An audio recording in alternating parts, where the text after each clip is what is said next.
Poissons, nous allons réaliser à présent le tirage des cancers, tirage sentimental pour octobre 2020. Alors, on va commencer par les cancers en couple. Cancer en couple pour octobre 2020.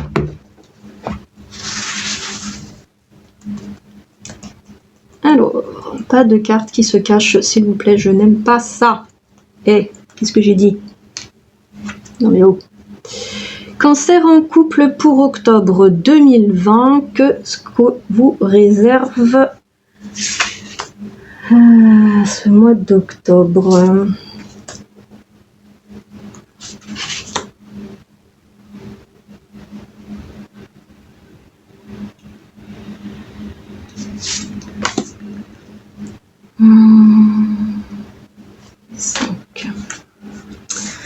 Alors, qu'est-ce qu'on a?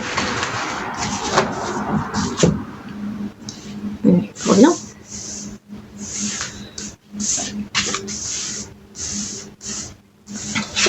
Nous avons la science, la lumière, la mutation, l'âme et le sacrifice. Ok.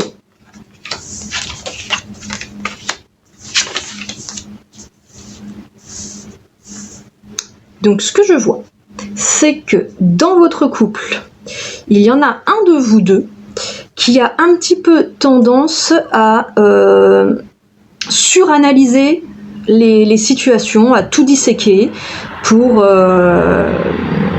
trouver toujours l'origine de le pourquoi du comment. Et du coup, il a tendance un petit peu peut-être à négliger la relation au profit de ses cogitations. La mutation ici nous dit que ce comportement pourrait bien s'amplifier. C'est comme ça que je le ressens, hein. Maintenant, c'est parce que la mutation, c'est quelque chose qui va vite. Donc c'est quelqu'un peut-être qui réfléchit trop, qui pense trop et qui du coup a tendance à se perdre dans ses réflexions et à oublier le temps présent. Malgré tout, vous êtes quand même très liés l'un à l'autre. La lumière nous dit que c'est vraiment beau la relation qu'il y a entre vous, et l'âme nous indique que vous êtes liés au niveau spirituel, que ça va vraiment loin dans votre relation. Et c'est pour ça que là du coup je comprends pas trop le rôle de la carte du sacrifice en synthèse. Est-ce que ça nous dit que vous devez passer outre cette sorte d'éloignement intellectuel pour pouvoir profiter de tout ce que la relation a d'autre à vous offrir? On va voir ce que nous dit la coupe ici pour compléter. Elle vous demande d'être patient, que cette situation d'introspection, d'analyse, de suranalyse n'est que temporaire, et votre compagne ou votre compagnon va sortir progressivement de cet état d'esprit. Peut-être qu'il a tout simplement des soucis au boulot et que ça se répercute sur l'ambiance familiale, hein. Ça peut être tout bonnement ça, hein. Là, on sait bien qu'actuellement on traverse une période un peu inconfortable pour tous, hein. Mais ça remet pas en cause. On va attendre que les sirènes passent. Ok. Donc, la carte du temps vous invite à être patient, parce que son état d'esprit va évoluer vers du mieux et que vous allez retrouver votre symbiose à laquelle vous étiez habitué. Je fais une petite dernière pour voir, bah voyez, c'est bien ce que je disais. Tout va rentrer dans l'ordre, retrouver son équilibre habituel, une fois que cette mauvaise passe sera derrière. Moi je ressens, ce que je ressens, hein, ce sont des difficultés dans l'environnement professionnel qui lui pèsent, qui le plombent, le ou la, hein, qui plombe votre compagne ou votre compagnon, et du coup elle a surtout besoin de votre soutien, de votre accompagnement. Elle a vraiment besoin de vous là ce mois-ci, et donc c'est peut-être ça le sacrifice en question, c'est laisser vos besoins personnels de côté pour le moment, parce que votre compagnon, votre compagne a besoin de vous. Et ensuite, une fois que cette personne aura passé sera passée outre cette période un peu compliquée pour elle, là, vous reviendrez à votre relation habituelle. Voilà, l'ami Cancer, Soyez patient envers votre compagnon, il passe par une période difficile, accompagnez-le le mieux que vous pouvez. Ensuite, on va s'intéresser maintenant au cancer célibataire. Cancer célibataire.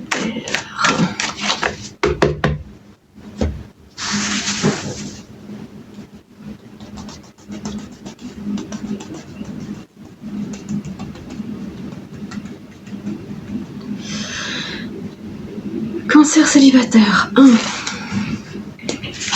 2, 3, 4.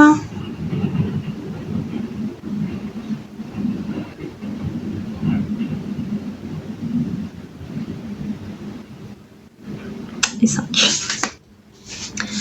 Ok. Sur les cancers, les cartes se font désirer. Hein. J'ai du mal à leur faire dire qui doit venir. Alors, allons-y. Cancer célibataire, octobre 2020. Non. Pour la fiesta, hein. J'avais l'impression que le mois d'octobre pour vous, cancer célibataire, n'est pas le bon moment pour choisir un nouveau partenaire. Je vous explique pourquoi. Si vous avez actuellement une personne en vue, je vous le dis, fuyez. Cette personne n'est absolument pas faite pour vous. C'est une personne qui ne correspond ni à vos besoins, ni à vos attentes, et qui est totalement incapable de construire sur le long terme. Moi, je serais face à cette personne-là, je prendrais mes jambes à mon cou. Maintenant, si vous n'avez personne en vue, là, on vous dit de ne pas vous précipiter sur le premier qui passe, même s'il a tout le charme du monde, même s'il est mignon tout plein, mignonne tout plein. Là, au mois d'octobre, ce que je vois, c'est des problèmes en cascade. Chaque personne qui va se présenter à vous sera une source de problème. Je ne vois aucune relation sereine se profiler sur ce mois. Je vais tirer une carte complémentaire sur le temps. Là, voilà. La carte du retour nous indique qu'il n'est pas impossible qu'une personne qui faisait déjà partie de votre environnement affectif et qui avait disparu réapparaisse. Mais moi je vous le dis, si elle apparaît au mois d'octobre, c'est pas bon. Par contre, si elle arrive fin de mois, début novembre, peut-être faut-il envisager, tiens cette fois on a la carte de l'homme, peut-être faut-il envisager de revoir un peu ses positions sur cette personne. Elle a peut-être quelque chose d'intéressant à vous apporter. Donc ben voilà, vous voyez, il vous dit, réfléchissez, faites le choix de la place que vous voulez donner à cette personne qui est de retour. Apparemment, la personne qui est de retour, c'est un homme. Hein. Il y a une personne, donc un homme qui revient dans votre vie et vous devrez prendre la décision de oui ou non lui donner une place, parce que si vous l'aviez laissé partir, c'est qu'il y avait des raisons. Hein, on n'est pas complètement stupide, on laisse pas partir les gens avec qui tout se passe bien. Enfin, normalement. Et derrière, on a la carte de l'isolement qui nous dit que cette introspection pourrait être assez pesante pour vous. À votre place, je donnerais pas sa chance à cette personne-là. De toute façon, de tout le tirage, ça nous dit que tout ce qui se passe en octobre, il faut pas y aller. Voilà, donc s'il y a une personne qui revient au cours du mois d'octobre, ça vaut même pas le coup d'y réfléchir, on sait déjà que ça va finir en eau de boudin, quoi. Voilà, bon, désolé amis cancer célibataire d'avoir d'aussi mauvaises nouvelles à vous apprendre pour le mois d'octobre, mais moi je vois pas de jolies choses pour vous au niveau sentimental sur ce mois. J'espère que vous penserez quand même aller regarder le tirage général pour voir si dans les autres domaines il y a des belles choses, parce que je me souviens pas du tout de ce que j'avais mis dans votre tirage. Hein. Il a été fait depuis longtemps. Puis en plus moi, une fois le tirage terminé, pouf, c'est comme si ça s'évanouissait de mon cerveau. J'oublie totalement ce qu'il y a dedans. Voilà. Donc amis cancer, je vous invite à aller voir la vidéo des énergies générales pour compléter le tirage sentimental. Mais m'est avis qu'il va falloir focaliser votre énergie et votre attention sur autre chose que sur ça ce mois-ci. Voilà, et sur ce, je vous dis à bientôt les chatons!